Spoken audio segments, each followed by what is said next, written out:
Today in class, you will be using a watercolor palette. You will need a cup of water, a palette, a paintbrush. When you add water to the watercolor, the more water you add, the lighter the color will be. The less water, the darker the color. Please don't take your brush straight into the color and dig into the colors. That is harmful to the watercolor. Notice how I dip in the water, then dip in the paint. My strokes are very light to the touch. I never press firmly with this brush. I do not booty scoot, and I don't fray the hair. Notice how there's a darker color at the bottom that had less water, and the first stroke was usually lighter.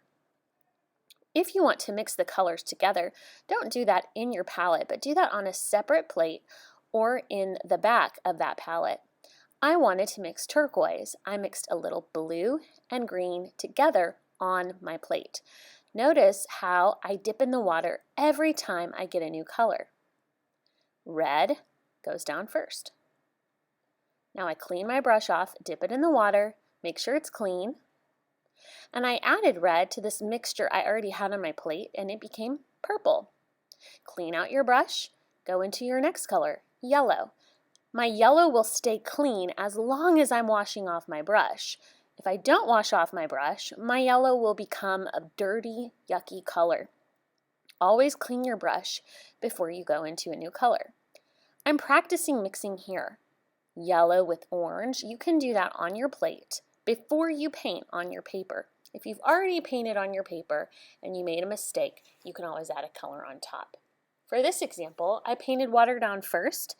And notice what happens when you add a little dot to water you've already laid down. It starts to spread, almost like a tie-dye color.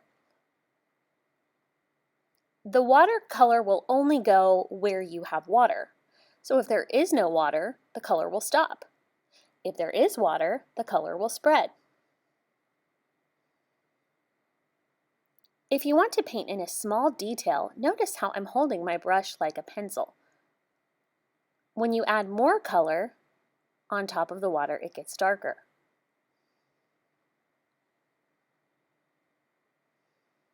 Clean your brush between every color.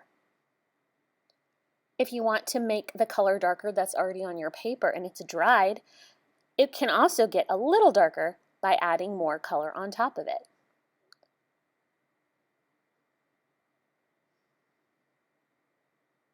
Like this example here.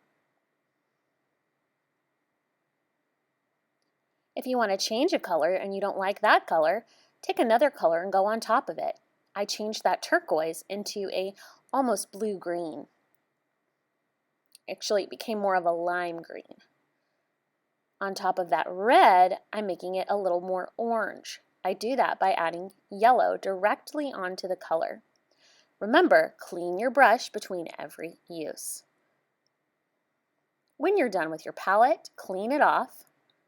Put the lid on, and always keep it flat. Never tilt your watercolor because it will make a big mess. This example is me coloring in my stained glass window with a different kind of watercolor. Notice how the colors are very bright and vibrant.